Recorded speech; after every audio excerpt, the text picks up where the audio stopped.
Hi everyone! Hola a todos, my name is Mr.Pea y juntos vamos a aprender a hablar en inglés. Hoy vamos a ver algunas oraciones útiles que utilizan el verbo to be como verbo principal en diferentes tiempos verbales. ¿Estáis preparadas y preparados?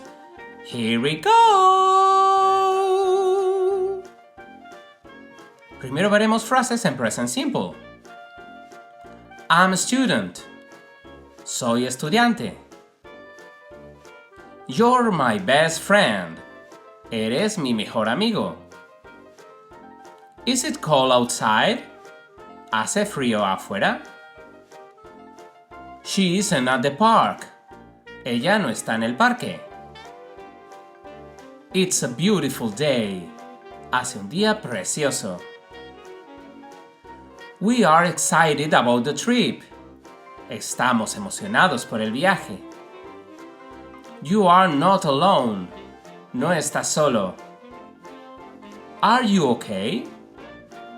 ¿Estás bien? Ahora veremos frases en past simple. I was in London last year. Estuve en Londres el año pasado. You were my inspiration. Tú eras mi inspiración.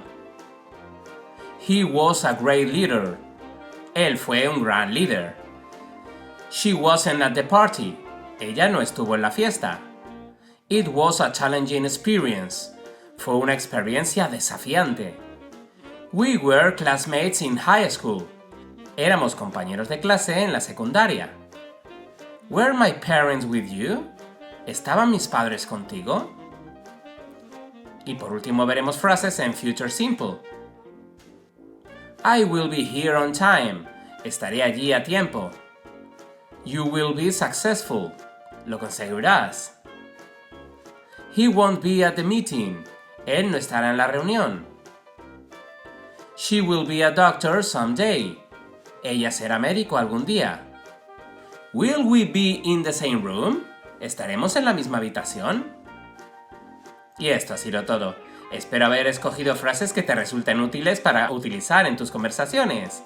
No te olvides darle al like y suscribirte a mi canal. Con ese pequeño gesto haces que este proyecto siga creciendo y que llegue a más estudiantes de inglés como tú. Nos vemos muy pronto. Bye bye.